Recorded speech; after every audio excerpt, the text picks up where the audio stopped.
All right, we are now working on Math 102, Section 7.2. You try example number 3, question 2. So we're looking for the standard equation of the ellipse. Here's our equation that we're working with. We want to find the center, vertices, and the foci, and then we're going to graph it once we're done. So what we really want to do here is we want to examine this equation that we've been given. I want to point out, again, it's nothing like that standard form. So what we need to do is complete the square.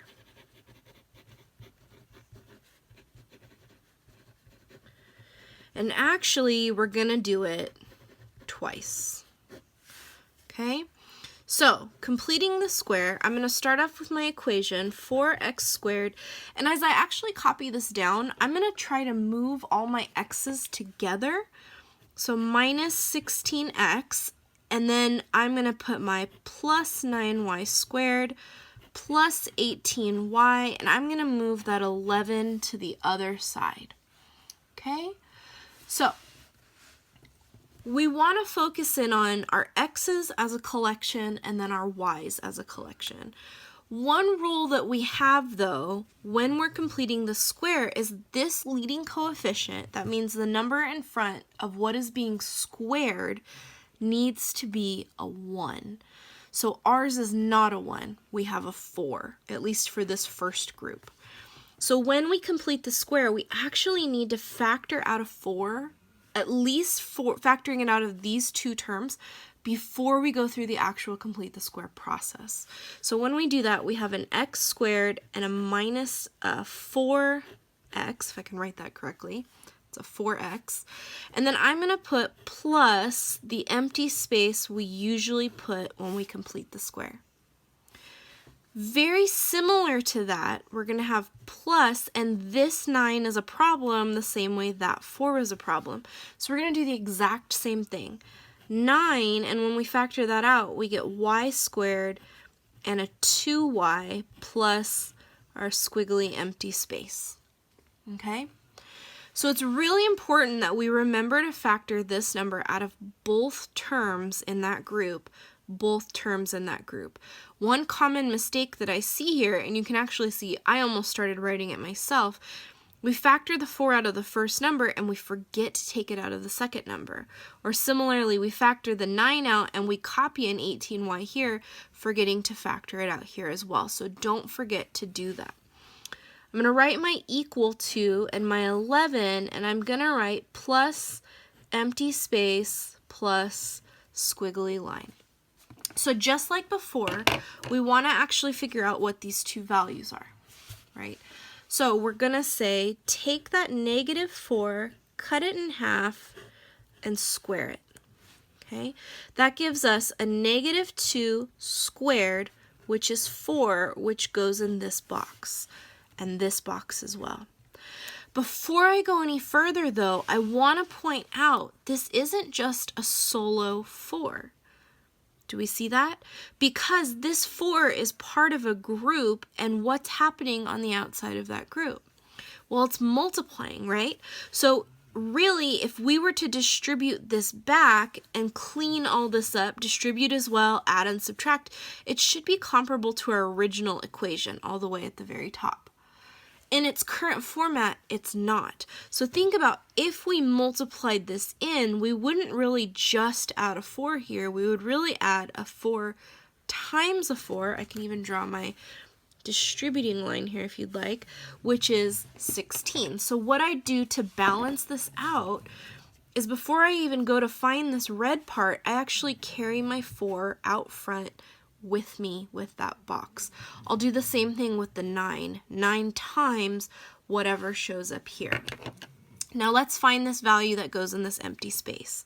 So this is 2 cut in half squared, which is 1 squared, and 1, and 9 times 1 that you see here. And really, again, this all comes down to having a balanced equation, right?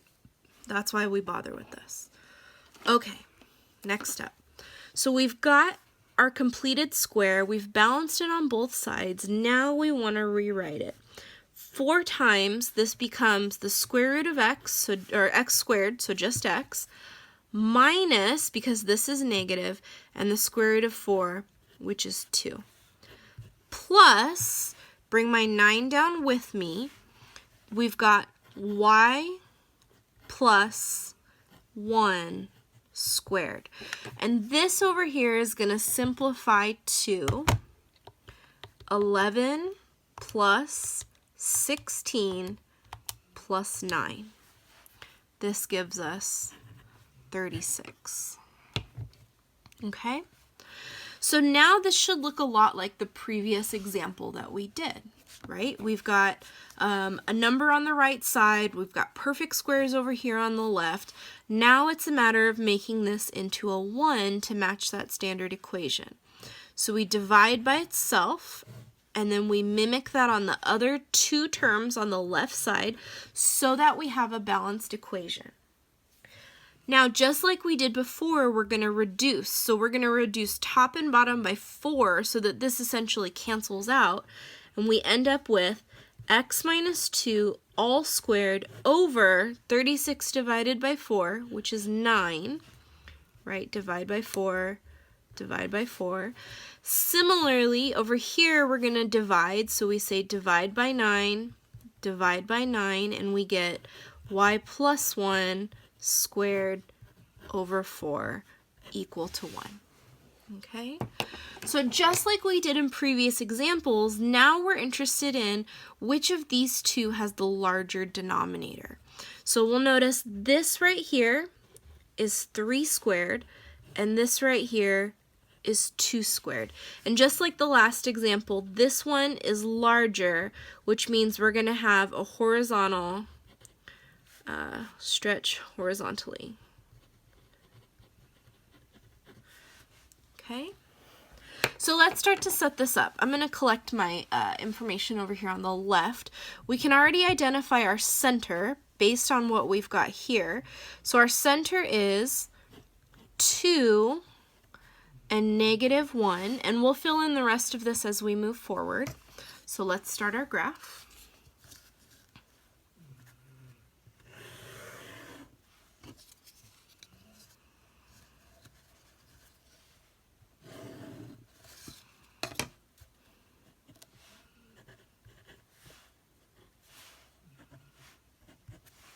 Okay, so I'm going to start here at my center. So that's 2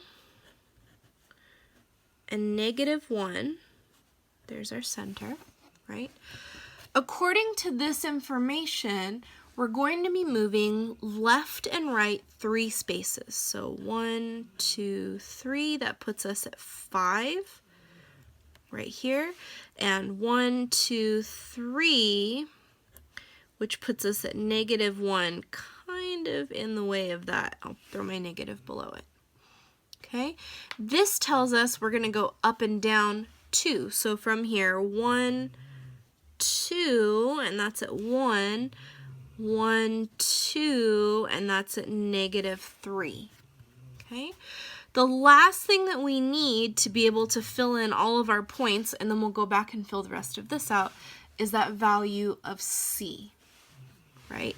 So little c for our foci squared is equal to a squared minus b squared. Again, it's the opposite middle sign of our equation, and it's always larger minus smaller. So we've got c squared is 9 minus 4. I just used the squared values already, which gives us 5, which means c is equal to the square root of 5, or c is approximately 0.22, I'm going to round it 4.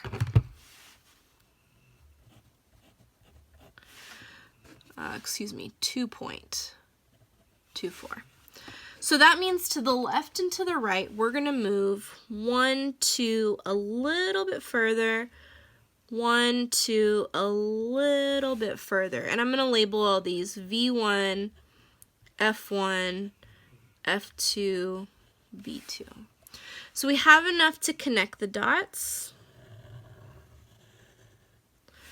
There's our ellipse. Let's label our vertices and our foci and our other information. So vertex 1 is at -1, -1. Vertex 2 is at 5, -1. Okay. Our foci, I'm going to use my square root 5 when I write that. So our foci are at 2, but we've moved to the left.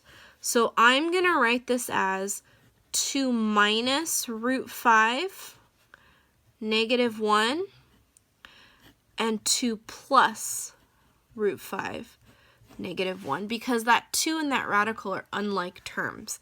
Now, if you want, you could also write 2, and we'll actually add and subtract this. So 2 minus the answer, 2 minus answer.